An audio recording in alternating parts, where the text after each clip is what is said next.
5-2 의식주 윤리와 윤리적 소비로 넘어갈게요. 지금 여러분들 화면에는 갑자기 선생님 필기 자료가 보일 겁니다. 혹시라도 이건 그냥 정말 혹시나 옹클 듣다가 필기를 못한 친구들을 위해서 잠시 여러분들 스페이스바 한번 누르고 필기할 시간을 주기 위해서 선생님이 이제 필기한 자료를 이렇게 가지고 온 거고, 조금 위로 좀 올라가 볼까요? 요렇게. 네. 그리고 이렇게 이렇게 하면은 의복 문화, 음식 문화, 윤리적 문제, 그죠? 의식까지 나와 있고, 자 잠깐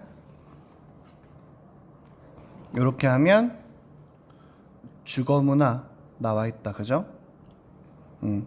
여러분들 하이데거랑 볼로브 실제로 나갔다, 그죠? 진도를 나갔네. 일단 마지막으로 윤리적 소비까지. 5-2는 여기까지가 끝일걸요? 그죠? 네.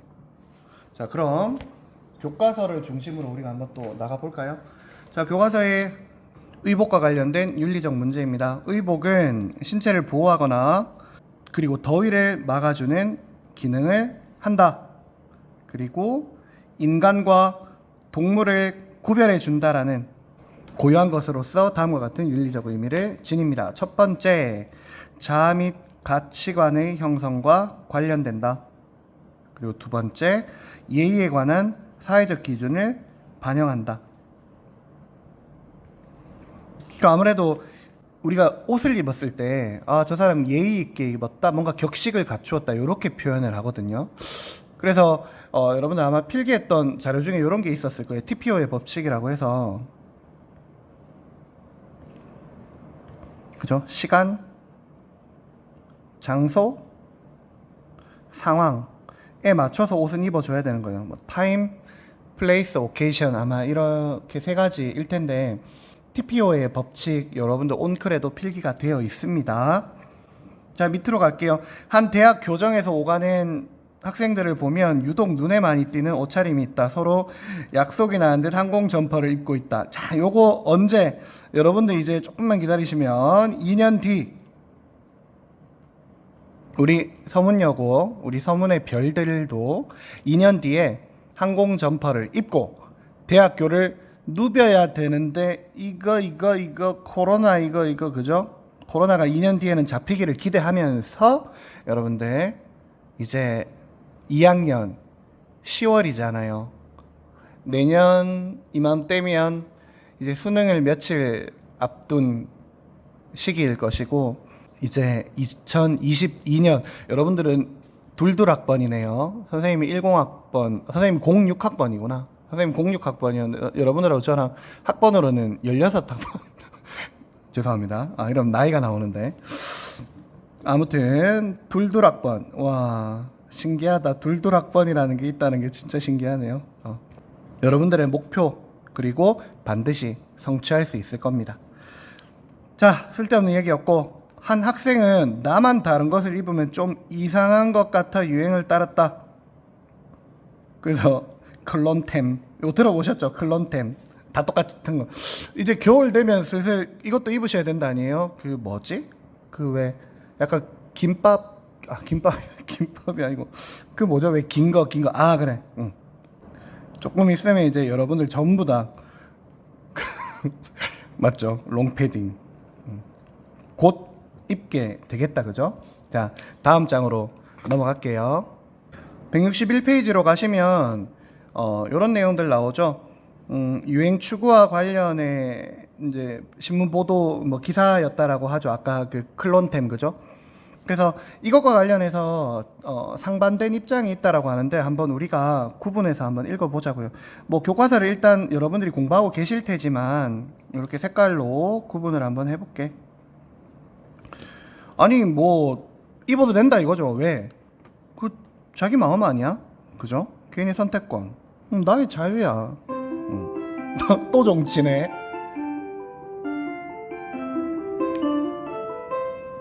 원래였으면 반가운 시간이었죠. 참 코로나가 많은 것을 바꾸네. 여러분들 이거 알아요? 팬데믹 이후에 이거 또 약간 쓸데없는 이야기인데 어차피 뭐 몇 분만 좀 잡아먹는 거. 역사를 공부하시다 보면 팬데믹 이후에 세상이 변했어요. 유행도 변할지도 모릅니다. 가장 유명한 팬데믹 중에 하나가 흑사병이거든요.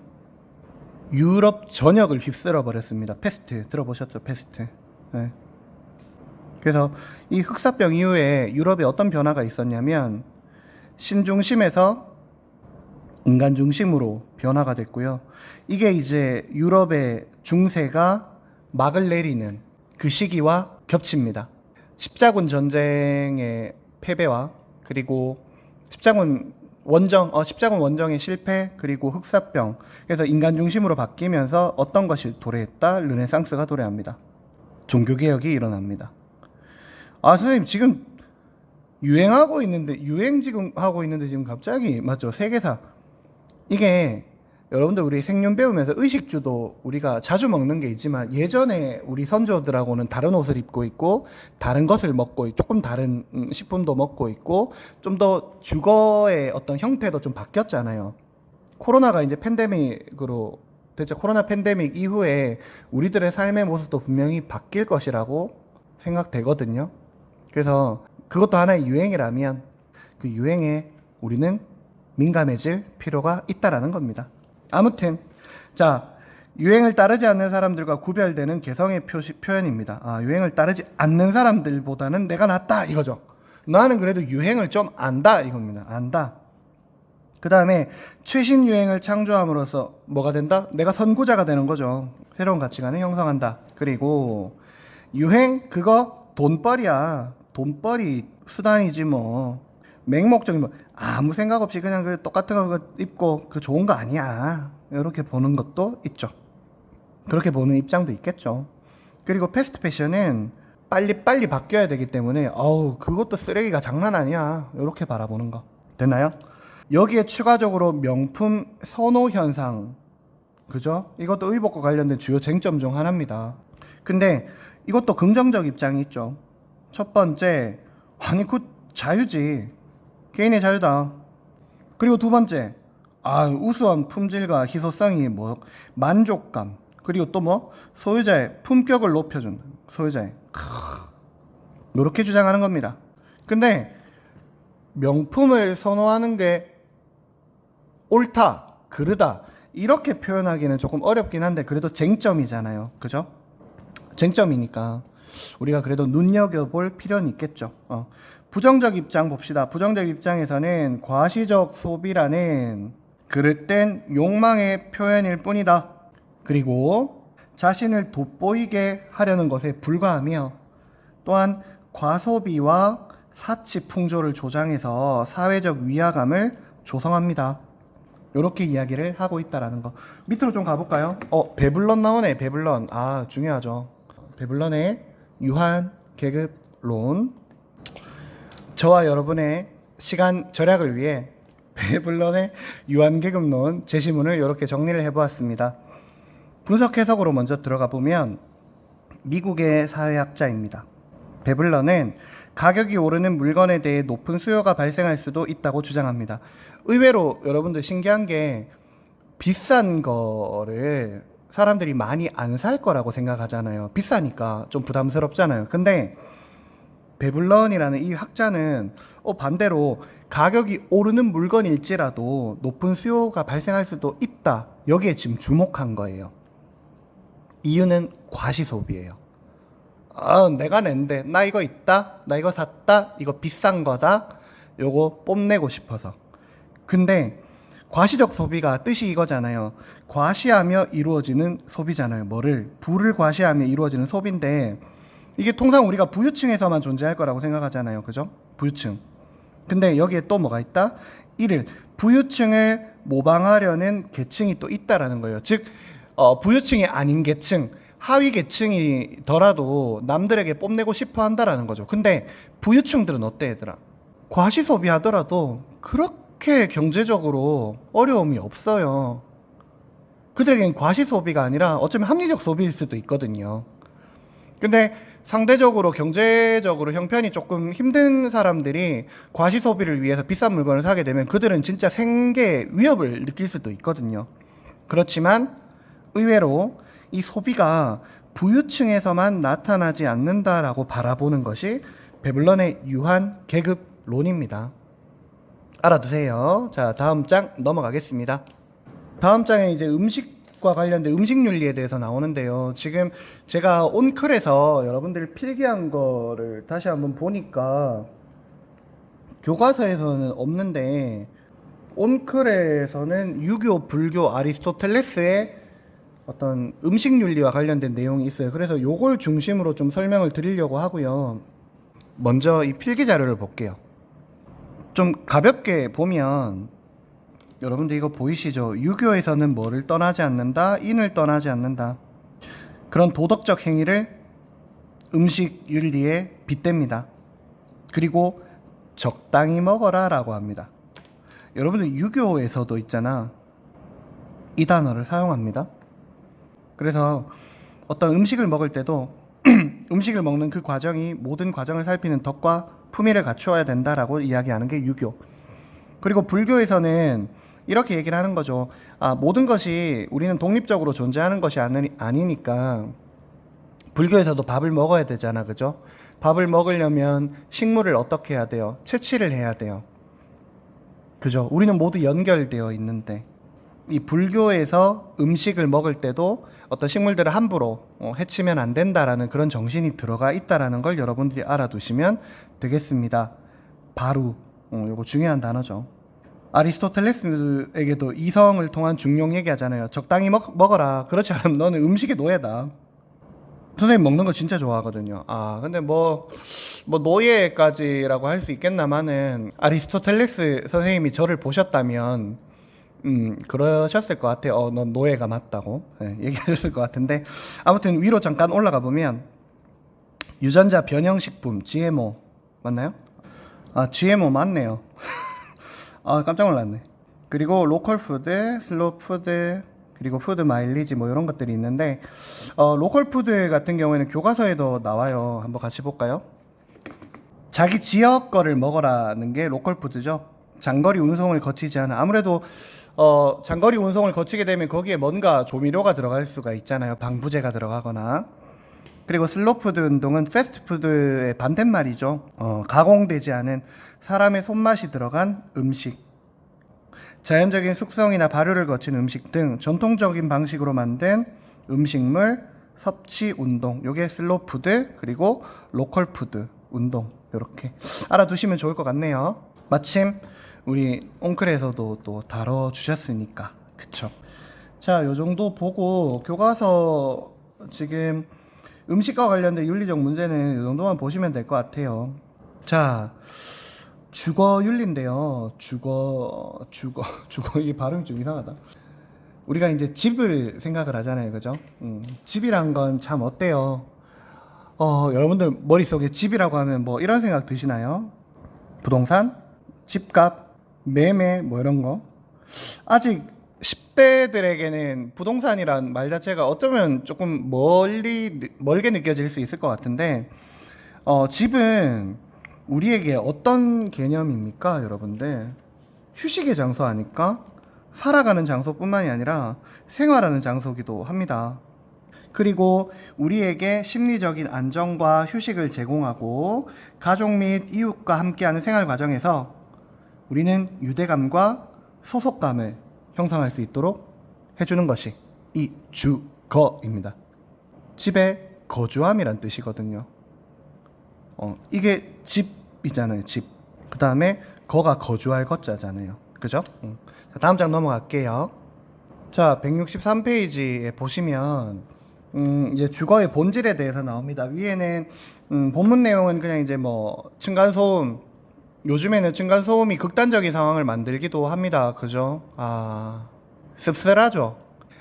예전 어떤 조선시대로 돌아가 보면 분명히 높은 건축물보다는 넓은 건축물, 즉 집들이 2층 집이 아니라 다들 1층 집이라서 적어도 층간소음이란 건 없었는데, 층간소음은 근대화가 되면서 그리고 현대화로 바뀌면서 층간소음이란 게 새롭게 발생한 거거든요. 우리나라에도 100년이 안 된 이야기예요, 이 단어는. 원래 우리 옛날 생각해 보면 옛날이라고 하니까 좀 이상하다. 초가집이 있고 뭔가 앞에 마당이 있고, 그리고 우리 집을 이렇게 보호하고 있는 여기 벽면처럼 그런 게 있고, 그리고 옆집이 있고, 그렇다고 2층 3층이 있는 건 아니고, 그 층간소음이란 개념이 갑자기 생긴 단어긴 한데 그게 참 씁쓸하긴 합니다. 현대를 살아가고 있는 선생님도 이 시대를 살아가고 있지만 사실 선생님도 지금 그렇거든요. 옆집에 누가 사는지 몰라요. 그리고 그분들도 제가 누군지 모르고 소통이 단절되어 있다 보니까 참 그것이, 글쎄, 그것이 사람이 살아가고 있는 세상이 맞나 싶을 정도로, 분명히 그 한 건축물에 사람들은 많이 들어가서 살고 있는데 옆집에 누가 있는지, 내 친구가 있는지 없는지도 모르고, 우리 학교 사람이 있는지 없는지도 모르는 그냥 그런 시대에 우리가 살고 있지 않나라는 생각이 들어서 좀 씁쓸하기도 합니다. 그래서 이 사상가들을 보시면 조금 생각이 좀 달라질 것 같은데, 주거의 본질적 가치와 관련해서 볼로브와 하이데거, 이 두 분 다 독일의 철학자인데 선생님이 색깔로 이렇게 구분을 해놨지만 그냥 구분을 한 거예요. 요거는 뭐 찬성 반대 개념이 아니라서 볼로브라는 철학자가 이런 이야기를 했고 하이데거라는 철학자가 주거에 대해서 이런 이야기를 했다라는 걸 구별하기 위해서 색깔펜을 둔 겁니다. 집은 부의 축적 수단으로만 여기지 말고 우리 삶의 기본 바탕이자 정신적 평화를 그리고 안정을 제공하는 공간으로 인식하여 삶의 질을 높일 수 있어야 된다. 여러분들도 동의하시죠? 그죠? 그리고 공동체를 고려하는 주거 문화를 형성해야 됩니다. 이웃에 관심을 갖고 지역사회 일에 적극적으로 참여하여 유대감과 소속감을 형성하여야 되겠죠. 자, 주거의 본질의 볼로브는 인간은 어떤 특정한 자리에 정착하여 거주할 공간인 집을 필요로 하고, 하이데거는 인간은 집에서 비로소 평화를 누리게 된다라고 주장을 했습니다. 그래서 볼로브 같은 경우에는 주거가 인간의 삶을 위한 기본 바탕이 되고, 하이데거 같은 경우에는 주거는 심리적 안정과 평화를 주는 것으로 바라보았다라는 것이죠. 자, 여기까지 해서 의식주 윤리는 여기서 종료하도록 하겠습니다. 이제 오늘의 마지막 내용, 합리적 소비와 윤리적 소비에 대해서 알아보도록 하겠습니다. 자, 이제 우리의 리뷰 그리고 시험 범위의 마지막 단원인 5-2의 두 번째 윤리적 소비 문화를 우리가 알아보도록 하겠습니다. 밑으로 바로 내려가서 합리적 소비에 대한 이야기가 나오는데요. 합리적 소비는 경제학에서 사용할 수 있는 용어이기도 합니다. 자신의 경제력 내에서 가장 큰 만족을 추구하는 소비고요. 경제적 합리성이 상품 선택의 기준이 되며 소비자 개인의 경제적 이익이나 만족감을 중시하는 특징이 있습니다. 경제학으로만 봤을 때는 합리적 소비가 좋은 소비고요. 근데 우리는 이 과목은 생윤이잖아요. 생활과 윤리에서는. 그렇지만 이 과정에서, 우리가 소비하는 과정에서 이 유통 과정을 한번 우리가 봅시다. 부적절한 원료를 이용해서 상품을 생산할지도 모르고, 그리고 환경 오염에 대한 대책이 없는 상태일 수도 있고, 그리고 개발도상국의 노동자들에게 열악한 환경을 제공하거나 저임금을 강요할 수도 있다. 여기에서 어떤 인권이 무시될 수도 있는 거죠. 그리고 나아가 대량으로 사육하는 동물들에게도 큰 고통을 가할 수 있다는 겁니다. 이를 방지하기 위해, 이를 보완하기 위해 나온 어떤 나온 용어가 바로 윤리적 소비이고, 우리의 지금 현재 이 단원에서 가장 중요한 단원이라고 볼 수 있겠습니다. 이 윤리적 소비를 위해서 뭐를 끌고 왔다? 합리적 소비를 가지고 온 것이죠. 그죠? 네. 다음 장 넘어갈게요. 그래서 윤리적 소비에 대해서 지금 교과서 165페이지에 정의가 나와 있죠. 윤리적인 가치 판단에 따라 상품이나 서비스를 구매하고 사용하는 것, 그리고 소비 행위가 타인과 사회는 물론 생태계 전체에 어떤 결과를 가져올지를 고려하여 바람직한 방향으로 소비를 실천하는 것, 이것이 바로 윤리적 소비고요. 밑에 세 줄은 선생님이 이렇게 체크해놨죠. 윤리적 소비는 가격을 유일한 판단 기준으로 삼지 않습니다. 플러스 알파가 필요하다라는 거죠. 가격도 있죠. 그렇지만 이 플러스 알파, 그죠? 윤리적 소비는 이 플러스 알파도 있다라는 걸 여러분들이 기억하시면 됩니다. 뭐 노동자의 인권이나 환경 문제, 그리고 원료의 재배 및 제품의 생산과 유통에 이르는 전 과정이 윤리적인지, 가격만 신경 쓰지 않는 소비를 윤리적 소비라고 한다라는 거죠. 자, 윤리적 소비 실천의 필요성 한번 봅시다. 여러분들 영상에는 갑자기 뭐가 뿅뿅뿅 이렇게 바뀌었을 것 같은데, 윤리적 소비를 왜 해야 됩니까? 이게 왜 필요합니까? 세 가지 이렇게 교과서에서는 제시하고 있습니다. 첫 번째는 개발도상국, 개도국 노동자들의 인권을 향상할 수 있고, 두 번째로는 사회정의 구현에 기여할 수 있으며, 마지막으로는 환경오염을 방지하고 건강한 생태계를 유지할 수 있기 때문입니다. 특히 이제 작년에 통사 때도 우리 통사 1단원에서 배웠는데 혹시 기억하십니까? 윤리적 관점에서 공정무역과 관련된 얘기를 했었고요. 커피 이야기를 잠깐 했었는데, 공정무역을 통해서 어떻게 한다? 개발도상국의 소규모 생산자들은 노동에 대한 정당한 대가를 받을 수 있답니다. 부당한 대우를 받지 않게 할 수 있다라는 거죠.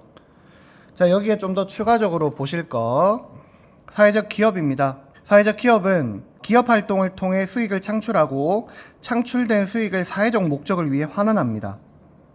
그래서 뒷부분에 여러분들 스스로 평가해 보시면 사회적 기업은 이윤 추구를 하지 않는다라고 나와 있습니다. 아닙니다. 사회적 기업도 기업입니다. 근데 우리가 기존에 생각하는 그 기업과는 조금 개념 자체가 달라서 그렇지, 사회적 기업도 여러분들이 조금만 더 생각해 보시면 돈이 있어야 되거든요. 그래야 사회적으로 뭔가 좀 더 영향력, 좋은 선한 영향력을 끼칠 수 있는 기업이 될 수 있는 거거든요. 그죠? 그래서 영리 기업은 이윤 추구를 목적으로 하는데 반해 사회적 기업은 블라블라블라. 그럼 사회적 기업은 돈이 필요 없는 기업이구나. 그게 아니라는 거죠. 자, 이제 마지막 페이지인데요. 166페이지에 여러분들 위에 본문을 한번 읽어보시면 될 것 같고, 마지막 내용으로 윤리적 소비를 그러면 실천하기 위해서 개인적으로 그리고 사회적으로는 어떻게 노력해야 됩니까? 이거 선생님하고 수업하는 친구들에게는 정말 자주 이야기를 했었는데, 이런 유형이 나왔을 때는 개인적 차원과 사회적 차원으로 이렇게 구분을 하는데요. 선생님 이렇게 단어를 적어 드릴게요. 뭔가 개인적 차원의 문제점이 발생하거나 개인적 차원의 해결 방안이 필요할 때는 이 단어를 중심으로 여러분들이 생각을 해주시면 되고요.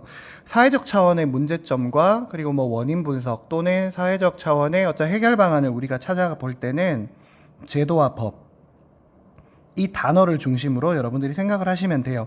그 앞에 주제에 따라서 주제만 붙여주시면 얘들이 모두 쓰여질 수가 있어요. 공통적으로 얘들이 쓰여진다고 생각하시면 됩니다. 기본 골격을 얘들로 잡아놓고 주제에 따라 앞에 들어가는 단어들만 교체해 주시면 돼요.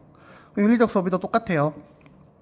도덕성을 길러야 됩니다. 어떤 도덕성? 윤리적 소비를 실천하려는 도덕성. 그죠? 제도와 법이 필요합니다. 어떤 제도와 법이 필요합니까? 윤리적 소비를 실현할 수 있을 만한 구체적이고 실현 가능한 제도와 법. 여기 밑에 탐구하고 성찰하기 이렇게 있는데요. 땡땡땡이라고 표시되어 있어서 혹시라도 궁금하실 수 있잖아요. 그래서 선생님 직접 찾아봤다. 그래서 경향신문 2015년 신문을 또 찾아봤어요. 그래서 땡땡땡이 어디냐면 초성 퀴즈로 해볼까? 여기입니다. 어딜까요? 뿅뿅 이렇게 요 기업입니다. 그래서 여기는 한번 읽어보시면 될 것 같고, 여러분 쟁점 탐구 논술 속으로에 있는 내용들도 167페이지 그죠? 한번 읽어보시면 될 것 같아요. 여기서 끝이 아닙니다. 하나가 더 남았습니다. 어디? 168페이지에 있는 Gmail, 이 사람의 유행의 본질, 원전 탐구를 마지막으로 해서 정리할게요. 자, 이제 168페이지로 갑시다. 여러분들 화면 보이시죠? Gmail이 말하는 유행의 본질인데요. 갑자기 이분이 모의고사에 지금 출제가 되고 있습니다. 2019년까지만 해도 Gmail은 나오지 않았습니다. 근데 2020년 모의고사에 지금 이 Gmail이라는 분이 출제가 되고 있습니다. 내년에 생윤을 선택한 친구들도 일단 피해갈 수 없는 사상가라고 생각하시면 됩니다. 일단 인물 소개 한번 볼까요? 사회학자이자 철학자로 사회는 개인들의 상호작용으로 이루어지며 유행도 개인들 간의 상호작용의 결과라고 주장하였습니다. 자, 지멜의 모더니티 읽기 어디에 있다? 우리 원전 탐구에 있다. 그죠? 본문 내용을 한번 읽어보시면 될 것 같고, 분석 해석해 보시면, 유행은 누구나 가는 길로 가려는 욕구, 즉, 사회에 대한 의존 욕구와 그리고 개성을 표현하고 싶은 욕구를 동시에 충족시켜주는 매우 독특한 현상이라고 이야기를 합니다. 다시 말해, 유행에 따름으로써 자신도 주변 사람들과 똑같이 행동하고 있다는 안도감을 얻으려는 심리. 자, 이게 뭐예요? 우리 필기했던 거, 균등화. 똑같아지고 싶어하는 균등화 또는 동족. 그 다음에 유행에 따르지 않는 사람들과 구별되는 만족감을 얻으려는 심리. 유행에 따르지 않는 사람들과는 나는 또 달라. 차별화. 이거 온클에서 필기하셨을 거예요. 복합적으로 얽혀 있다라는 겁니다. 그래서 이러한 특징 때문에 사람들은 유행에 휩쓸리기 쉽다. 다 끝났어요. 시험 범위 끝. 그리고 여러분들은 앞에서 이제 과학윤리, 정보윤리, 자연윤리를 이제 리뷰를 다 보셨을 것이고, 선생님하고 문화윤리 이제 1, 2를 하셨을 텐데, 생각보다 빨리 안 끝나서 미안하고, 그래서 여러분들께 말씀드릴게요. 1.5. 1.5로 들으세요. 그러면 한 30분짜리 20분이면 들을 수 있을 것 같아서 최소한으로 시간을 좀 줄여서 한 번 더 정리한다라고 생각하고 이 영상은 봐주시면 좋을 것 같습니다. 그래서 온클에서 필기한 내용들 반드시 여러분들 필기를 마무리하시고, 그리고 교과서에서 선생님들께서 리뷰해 주신 이 내용들을 바탕으로 해서 중간고사를 잘 준비하시고, 이왕이면 최선을 다해서 여러분들이 좋은 결과를 얻을 수 있도록 노력하셨으면 좋겠습니다. 오늘도 여러분들을 응원합니다.